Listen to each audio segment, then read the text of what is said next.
Good afternoon, guys. Good afternoon, everybody. Appreciate you hanging in there. I know you guys got a chance to talk to BMAC and whatnot, but wrapping up a really an excellent week of work.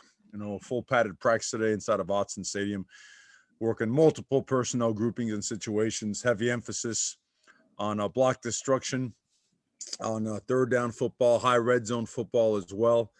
Really just getting a lot of guys, different opportunities, mixing and matching guys playing next to each other to work on communication.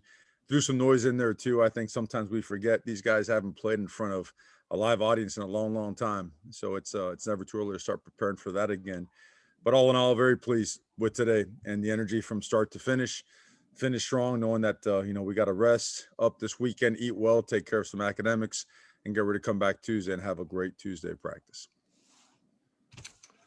All right, let's open it up to questions. James Crapia, the Oregonian.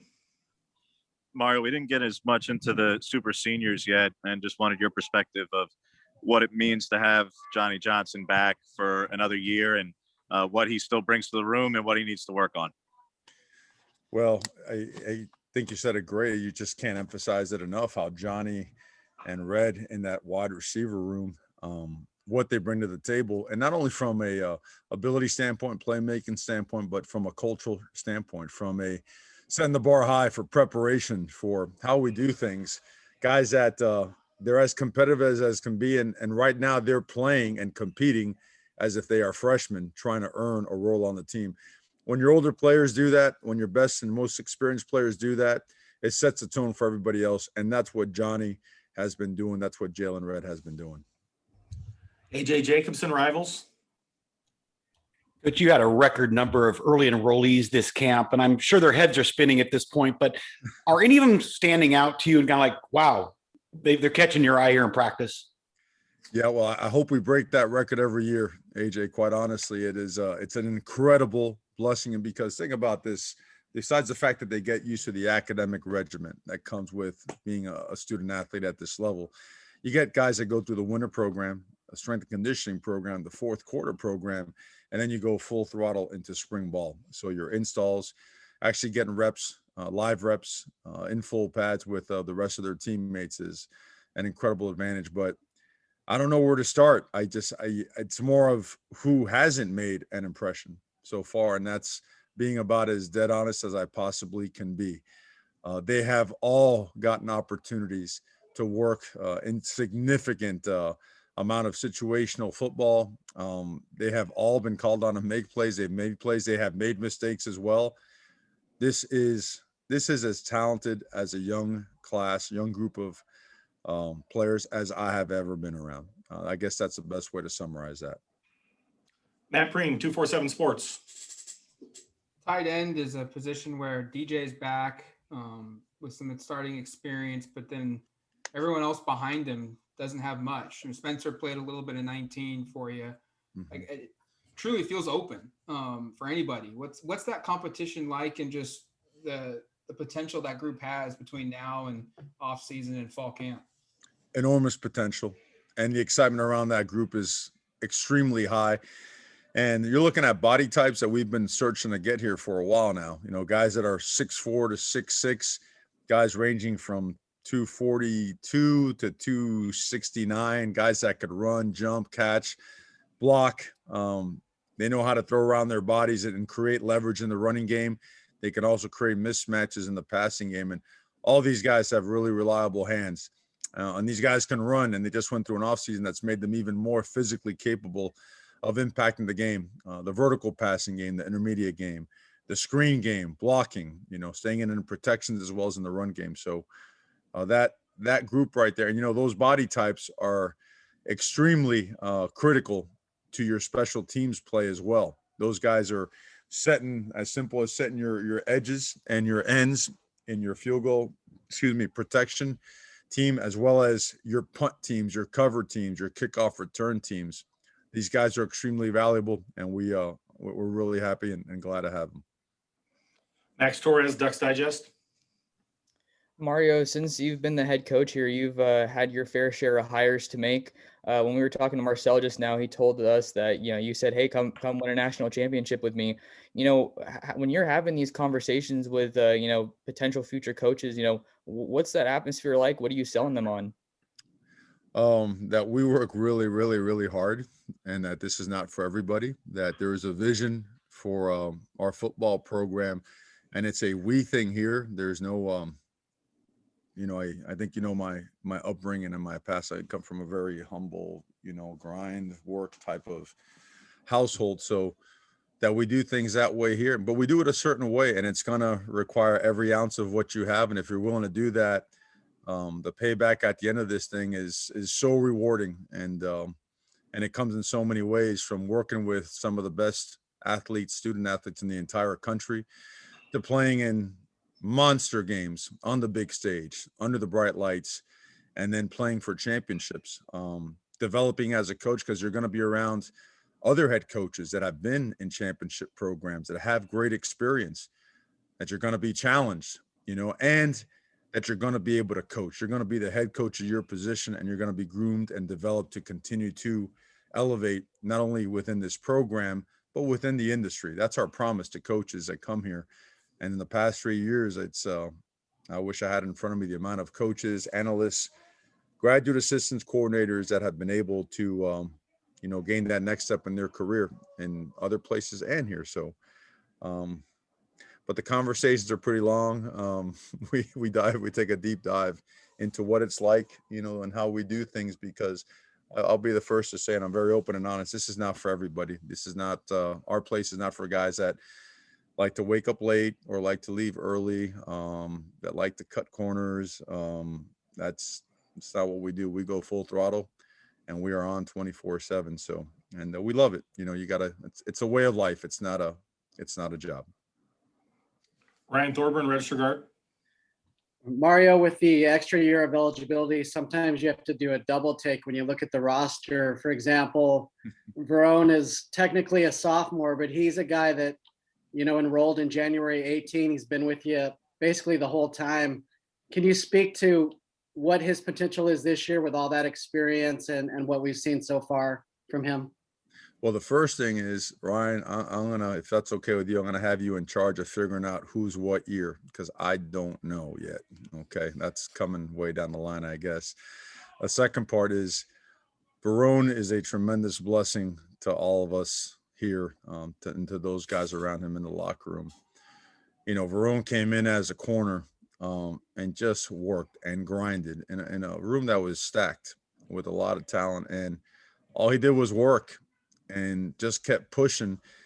And all of a sudden it started clicking, and he started making plays, and people started noticing that. And all he did after that was work harder. And the respect of him by other players for him is extremely high. He is a leader on this football team, comes from an incredibly awesome family, a guy that we are relying on for leadership, to make plays, to continue to elevate the standard around here. So he means a lot to this program. I mean, he means a whole lot to this program. And one of the best things about the Verone is he enjoys being pushed and challenged. And another case of when your best players enjoy that aspect, understand that aspect, and can grab it and attack it, got a chance to be really good. He helps us and provides that chance for us. Hadley Heck, KVAL News. Hey, Coach, I'm sorry. My question for you isn't geared towards spring ball. It's actually about the name, image, and likeness bill being considered by Oregon's legislature right now. I'm curious your thoughts on the issue and if you feel there needs to be a change in favor of student athletes. Well, I'd like to get all the information to see exactly in what direction it's going. I think we've always stated from the beginning, we're always in favor of anything that's going to help our student athletes and anything that's going to help the game of college football. And hopefully those things could be married up and worked out together. James Crapia, the Oregonian.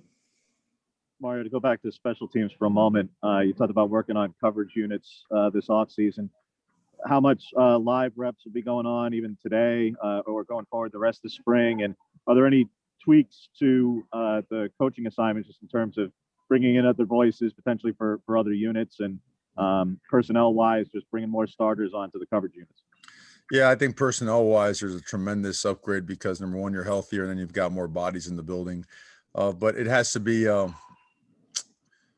everything has to be upgraded from the way that we performed. And it's happening. We feel it in a couple of different ways. Number one is we're making certain position coaches head up and be, I would say, like the head coach of that particular phase, along with Coach Bobby Williams, who is, over the years has done some really, really good stuff, been a great football coach. But we all know that we got to improve, and it's not on one person and it's not on one particular player. It's on all of us as coaches, starting with me. So to do that, we're putting, for example, Ken Wilson, along with Bobby, is going to be the heavy voice when it comes to kickoff coverage. Why? He's a linebacker coach, he's a defensive coach, been a defensive coordinator, great football mind. And now, the way that we attack things, the way that we teach tackling could be further echoed in the way that we cover kickoffs. But all the coaches are involved in every single phase now, as well as our analysts. We've certainly done some professional development in the offseason regarding technique, regarding our scheme. Getting into it would probably be a pretty lengthy discussion, but certainly we've invested heavily this offseason. We have time for a couple of more. Matt Preem, 247 Sports. You're a third of the way through camp. Already one more practice than you had last year. Where, I guess, next week, what's kind of the agenda for you? What do you want to accomplish in this next third of spring ball? No, it's hard to believe, right? 5 practices this year as compared to 4. Man, I mean, number one, we feel tremendously blessed. Number two, going into next week, we still got to cover situations to be able to fully scrimmage next Saturday. So 4-minute, 2-minute, 2-minute before the half, 2-minute end of the game. We got to go down to the low red as well, short yards and goal line. When we get to those phases, then we'll start doing some of the other more unique stuff, the backed up stuff as well. And we'll head into Saturday and we'll scrimmage and we'll have a pretty lengthy scrimmage, full tackle, whatnot. But we want to keep developing guys and put guys in situations that demand their very best to make a play and find out who we can, count on to do that. And the guys that aren't ready yet, what we need to do to develop those guys. So we're in football 101 and advancing, trying to get to, I forget the levels, man. It's been a little while, man. I apologize of our college courses, but I would say that from an install standpoint, Matt, I'd say we're 4 to 5 practices away from being fully installed. And we'd like to use the last 4 or 5 practices to revisit all those install sessions and put it all together again before the spring game. Last question, AJ Jacobson, Rivals. Coach, last time we talked, you said you were running Anthony Brown with the ones and then kind of rotating the other quarterbacks with the other units, but that you might make some adjustments after Saturday, you said. Where's that at now, and how are you doing that practice rotation? Okay, the 2s have still been sharing. When I say the 2s, I lump all the other guys in there with the 2s. Anthony has taken the bulk of the reps with the 1s. In fact, he's taking all the reps with the 1s. The 2s and that are sharing the 2s and 3s, it's really heating up, and they're making plays.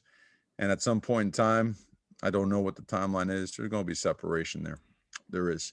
But they're all getting after it. I mean, they really are. And they've made plays. They've had their share of good plays, and they've had their share of mistakes, just like we've had with the 1s. But all in all, as a quarterback room, being able to have these guys here and coach them in this system now consistently and going to practice 5, it's markedly improved in terms of the way that we operate, the way that we execute, understanding the offense and what we're trying to do in our RPO game, our play action stuff, our screen game, our drop back, the run game itself. Certainly those guys with all that experience has helped, not only in the run game, but protecting our quarterbacks and handling all these exotic pressures that Coach DeRuiter's bringing. So all in all, very pleased with the progress in that room.